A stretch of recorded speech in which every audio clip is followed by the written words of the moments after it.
The film opens with President James Sawyer asking Deputy Special Agent Carol Finnerty of the Secret Service to take the scenic route back to the White House. Meanwhile, John Cale, a Capitol Police officer, is patrolling outside the home of Speaker of the House Eli Raffleson. While on duty, Cale talks to a squirrel stealing bird food. He's been assigned to Raffleson after saving the Speaker's nephew during their time in Afghanistan. Cale later escorts Raffleson to the White House, where retiring Secret Service Chief Martin Walker is getting ready for his last week on the job. At home, Walker places his badge next to a photo of his late son before heading to work. At the White House, Cale asks a co-worker if he can get a tour pass for his daughter, Emily, a political enthusiast who runs a YouTube channel. Meanwhile, a man with a coded tattoo on his arm sneaks into a janitor's closet, takes a uniform and ID and prepares for something sinister. Cale is trying to improve his strained relationship with Emily, so he surprises her with the tour passes. She thinks he's bribing her for forgiveness until she realizes what's in the envelope. After arriving at the White House, they go through security where Cale, now off duty, has to surrender his gun. During his Secret Service interview, Cale discovers his interviewer is Finnerty, a former classmate who doesn't believe he's qualified due to his disregard for authority. The interview goes poorly, but Cale lies to Emily, telling her it went well. In a staff meeting, Walker reminds everyone it's his last week and that he doesn't want any cake or celebration, only for a surprise cake to appear moments later. Annoyed, he tells the team he hates them all. As Cale and Emily begin their White House tour, Walker chats with Finnerty, warning her not to overwork herself and to take time off. The tour passes a group of workers setting up equipment in the theater. When Emily asks about the President's Emergency Operations Center, the guide explains no one knows where it is. President Sawyer joins the tour, and Emily, thrilled, asks him a question for her YouTube channel. He answers graciously before she heads to the restroom alone. Meanwhile, Walker shakes Sawyer's hand and thanks him for everything before leaving. Moments later, a bomb detonates at the U.S. Capitol, collapsing its dome. Finnerty sees the explosion from her car as chaos breaks out. The White House goes into lockdown, trapping Sawyer and Walker inside the Oval Office. Armed mercenaries storm the building, shooting security officers and taking over the armory. Emily, stuck on a lower floor, witnesses the gunman running by. Cale tries frantically to reach her while the attacker seize control of the White House, firing on civilians from the roof. Hearing gunfire over the radio, Cale insists on doing his duty and rushing into the action. Emily records footage of the attack on her phone. As the hostages start being executed, Cale fights back, taking down a mercenary, Kevin Rankin, and stealing his weapon and radio. Meanwhile, Raffleson and Finnerty are relocated to a secure command center under the Pentagon. The mercenaries, led by Emil Stenz, continue slaughtering the Secret Service. Walker soon reveals himself as the mastermind behind the attack, killing the rest of Sawyer's security detail. It turns out Walker has terminal cancer and blames Sawyer for his son's death in a covert military operation. Cale rescues the president, and the two use the stolen radio to coordinate their next move. They hide atop an elevator as Stenz and his team hunt them down. Meanwhile, hacker Tyler begins breaching the White House's defense systems, though Walker and Stenz still need the president's nuclear launch codes, known as the football. Emily sneaks up on one of the gunmen, records them, and uploads the footage to YouTube. As the elevator they're hiding in begins moving dangerously toward the top, Sawyer jams his shoe in the gears to stop it. Walker contacts Finnerty, demanding $400 million from the Federal Reserve as ransom for the hostages. Cale and Sawyer escape the elevator and reach the president's suite to use a secure phone. They decide to call someone off the grid, Jennifer, who works for the vice president. She connects them with Finnerty's team at the Pentagon, though no one initially believes the president is still alive. Following Finnerty's instructions, Cale and Sawyer navigate the secret tunnels beneath the White House, pursued by gunmen. The president shoots one attacker who nearly kills Cale, and Cale reassures him he did the right thing.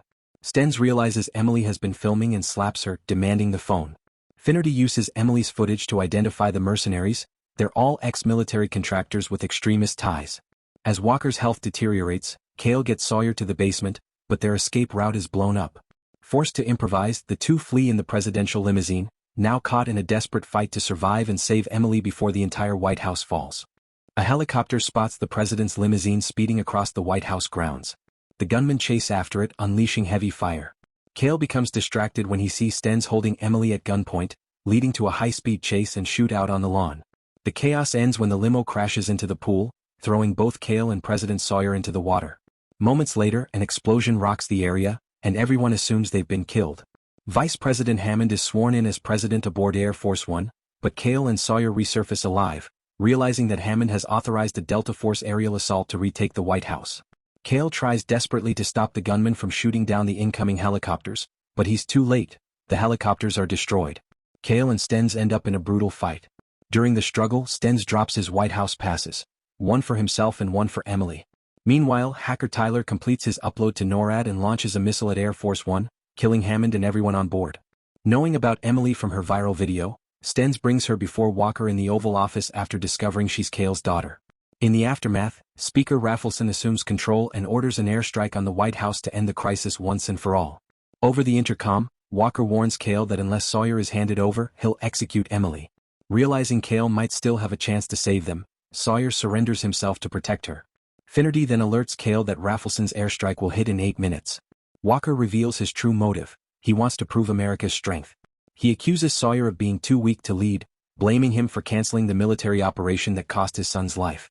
Walker demands that Sawyer activate the nuclear football and launch missiles at Iran. When Sawyer refuses, Walker threatens Emily to force compliance. To create a distraction, Cale sets the Lincoln bedroom on fire, triggering alarms and sprinklers. In the confusion, Tyler tries to escape through the tunnels but runs into the bomb he planted earlier. When he attempts to disable it, it detonates, killing him instantly.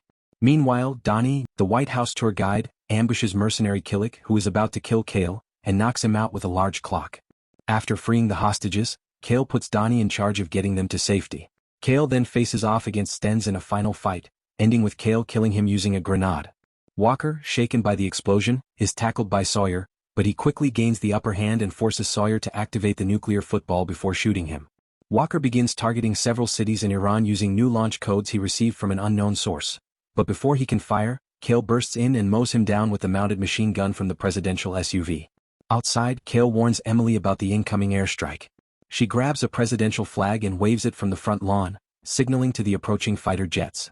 Recognizing her as the president's daughter, the pilots abort the attack just in time. Miraculously, Sawyer regains consciousness. The bullet had struck a pocket watch his late wife gave him, saving his life. Finnerty calls to inform them that Walker wasn't the one who hired the mercenaries. Someone higher up orchestrated the entire operation. When Cale pieces it together, he realizes it was Raffleson. Later, Raffleson and Finnerty arrive at the White House. Raffleson immediately orders U.S. troops back into the Middle East, breaking Sawyer's peace treaty, under the false belief that Sawyer is dead. Finnerty dials the callback number from Walker's pager, discovering it's tied directly to Raffleson. This confirms that Walker and Raffleson had planned the attack together to overthrow Sawyer's administration. When Raffleson arrives to take power, Sawyer steps forward, alive, and orders his arrest for treason, calling his attempt a political coup. As everything settles, Sawyer gives Cale and Emily an aerial tour of Washington, D.C., aboard Marine One. He officially offers Cale a position in the Secret Service. Thanks for watching. Don't forget to hit that subscribe button and turn on the notification bell so you never miss any of the exciting content coming your way. Every new video is made with you in mind, and I'd love to have you here for the journey. See you in the next one.